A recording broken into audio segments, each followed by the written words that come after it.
На начало 2021 года всего 40 мужчин и 3 женщины смогли взойти на все 14 восьмитысячников мира.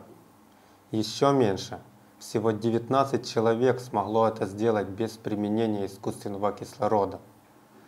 Однозначно, корона Земли или восхождение на все 14 высочайших вершин мира – сложнейшая и самая почетная задача в мире высотного альпинизма.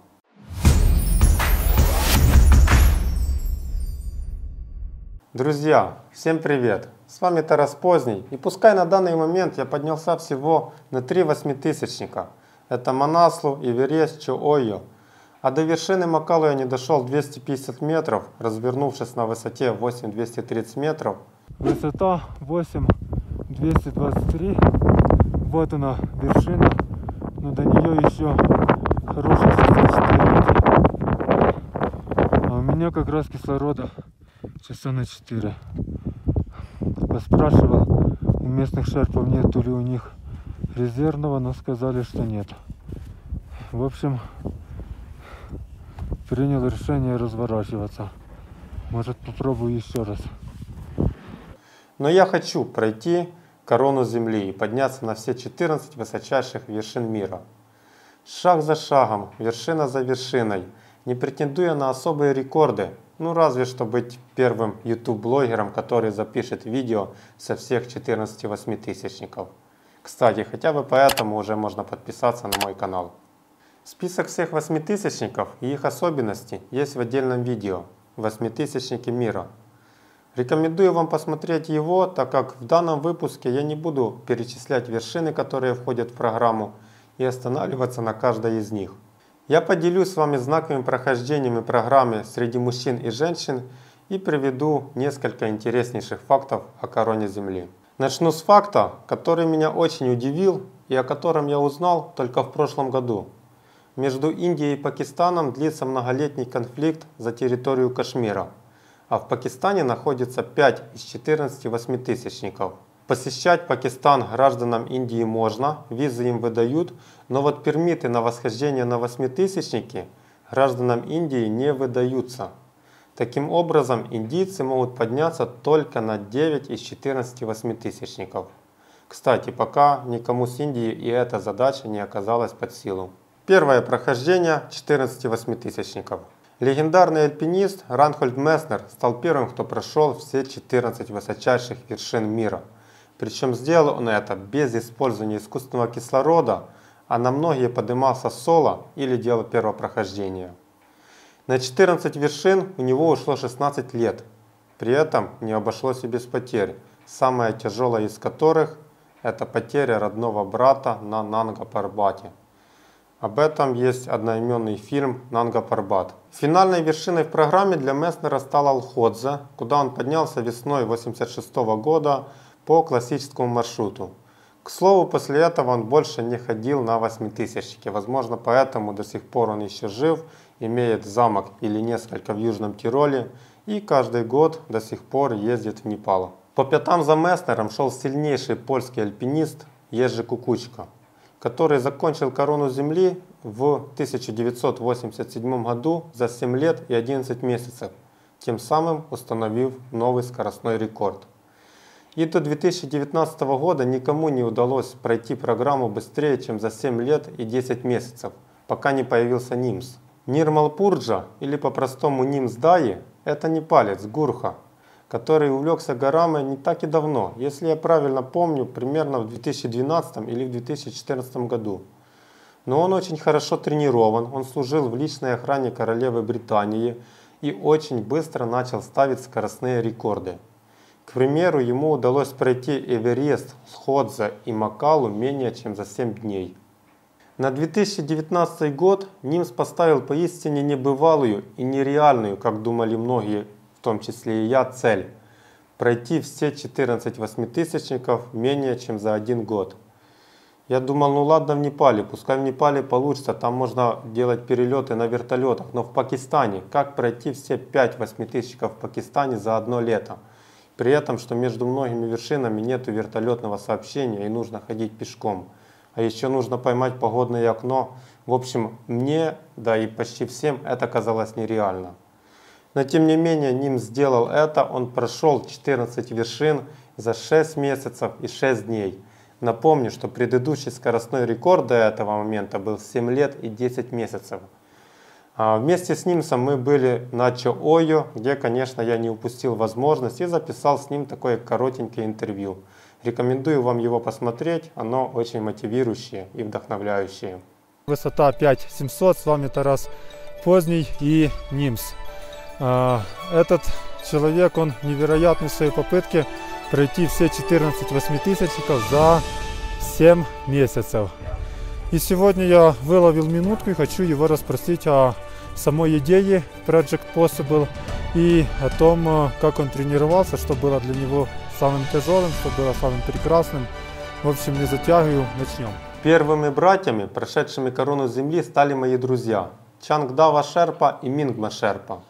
При этом Даве на тот момент было 30 лет, и он стал самым молодым альпинистом, прошедшим корону Земли. Вплоть до 2019 года, когда уже другой Шерпа, Мингма Гайбу, прошел эту программу тоже в 30 лет, но он был несколько моложе Давы. Блин, ребятам по 30 лет, а они имеют в своем активе уже около 28 тысячников суммарно и закрывают корону Земли. Это просто невероятно, как по мне. К слову, отличился и брат Давы Мингма Шерпа, у которого было 14 экспедиций на восьмитысячнике, и все 14 завершились успехом, показав при этом стопроцентный результат. Это тоже просто нереально, и я не думаю, что кому-то еще удастся подобное повторить. Еще один интересный вопрос. Представителей каких наций больше всего в клубе Q14? Возможно, вы удивитесь, но по 6 есть от испанцев, итальянцев и корейцев.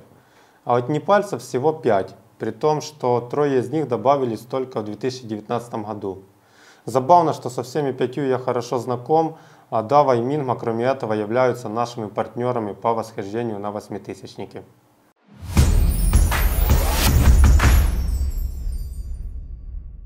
А что же на постсоветском пространстве? Первым прошел корону Земли Денис Урубко, один из сильнейших высотников мира на данный момент. Я даже не знаю, к какой национальности его будет правильно отнести, потому что он родился в России, а сейчас числится как поляк. Но на самом деле это не так и важно.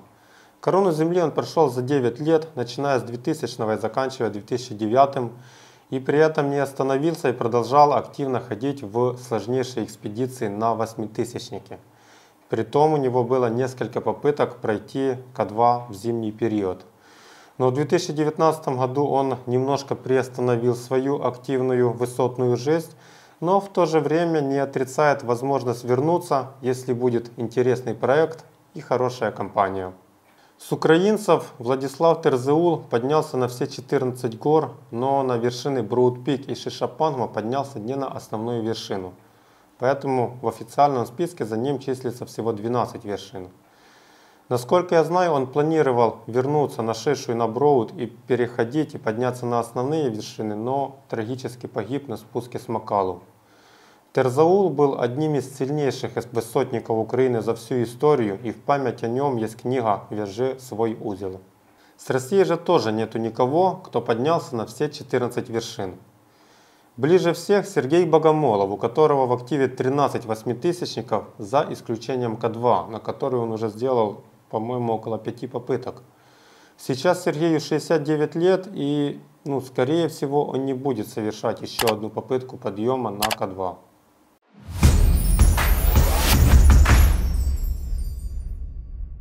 Женщины клуба 14/8. В высотном альпинизме не так много женщин, но такие все же есть.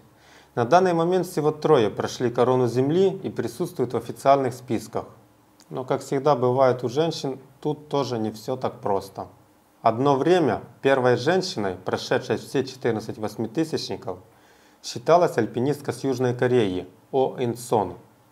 27 апреля 2010 года она поднялась на Анапурну, это была финальная вершина в ее программе.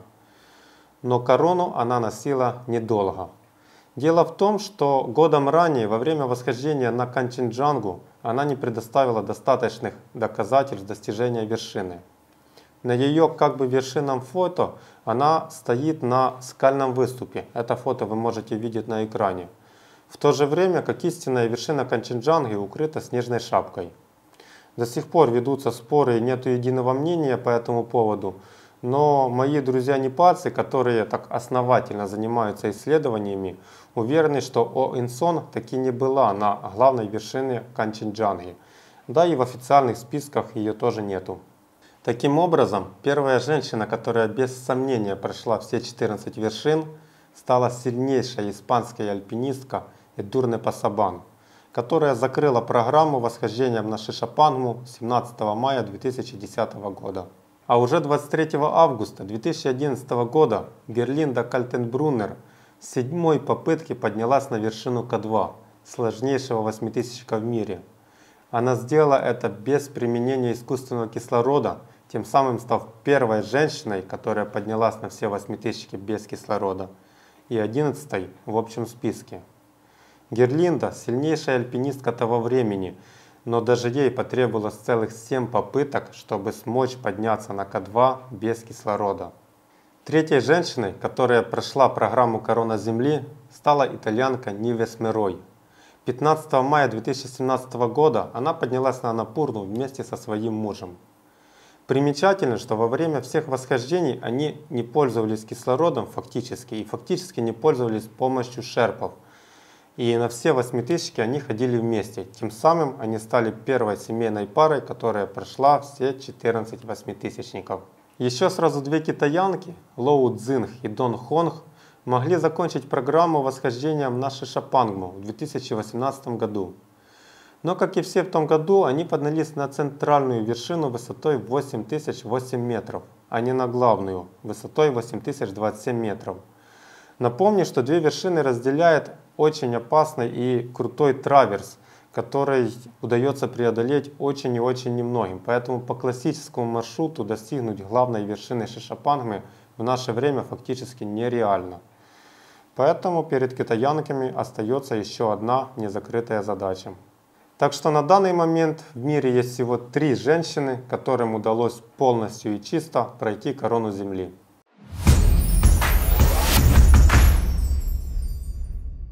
Сколько стоит 14 восьмитысячников? Друзья, по нашей такой уже традиции, которая, я знаю, многим из вас нравится, давайте попробуем сосчитать, во сколько обойдется программа «Корона Земли». Подсчет будет весьма примерным, потому что стоимости могут отличаться очень сильно, в разы даже. Посчитаем в формате отдельных экспедиций на все вершины, а не по несколько вершин за одну экспедицию. И названная цифра будет состоять уже из минимальной стоимости пакета, то есть нашей программы, и минимальной стоимости доп. Расходов, таких как чаевые, перелет и все необходимые траты, обязательные по маршруту. Для начала давайте посмотрим на полный сервис, когда для каждого восходителя включен один шерпа и когда восхождение проходит с кислородом. Эверест в полном сервисе, но с минимальной ценой обойдется примерно в $50 000. К2 около 40 000. Чаойо и Шишапангма еще под 30. Напомню, что они находятся в Китае, а там все дороже. Все остальные восьмитысячники с полным сервисом будут стоить до $20 000. Таким образом, если все просуммировать, мы имеем $350 000 на 14 вершин.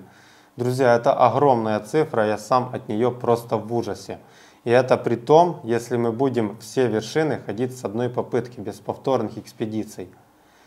Но в то же время уменьшить эту цифру можно, поднимаясь на некоторые вершины без использования шерпов и без использования искусственного кислорода. По так называемому пакету базового лагеря он стоит намного дешевле. Давайте прикинем стоимость, которая у нас получится с пакетом базового лагеря. Эверест в пакете базового лагеря обойдется вам примерно в 20, 21, 22, 23 тысячи, около 20 пускай.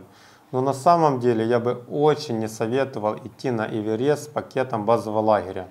Разве что вы сильная спортивная команда и можете работать на горе самостоятельно. Потому что одиноким восходителям, имеющих в опыте несколько восхождений, подняться на Эверест с пакетом базового лагеря, это шансы равны примерно нулю.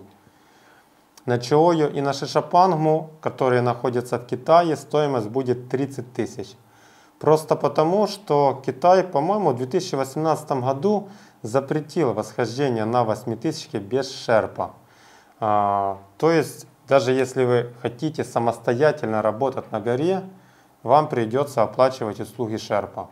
Поэтому по 30 тысяч на эти обе вершины мы заложим. К2 сервис базового лагеря будет стоить около 10 тысяч, а все остальные 8000 где-то по 7-8 тысяч долларов за штуку.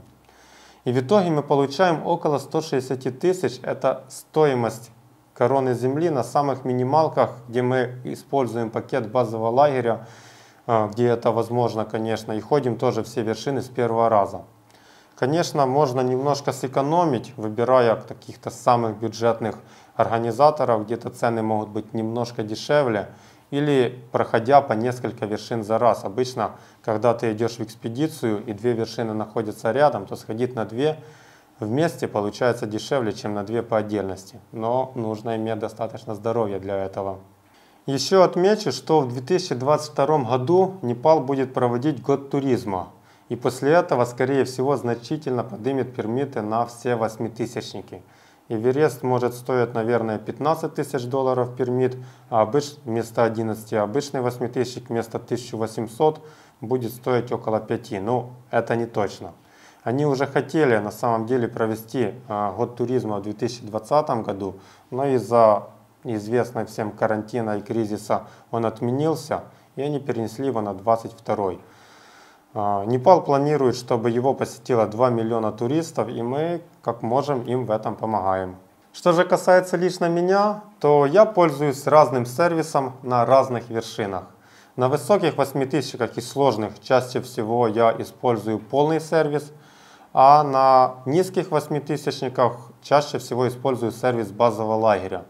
Но все равно сумма получается тоже очень большая и накладная для меня, поэтому, друзья, если у вас есть кто-то, кто может выступить в роли спонсоров в обмен на рекламу у меня, то пишите, может что-то с этого получится.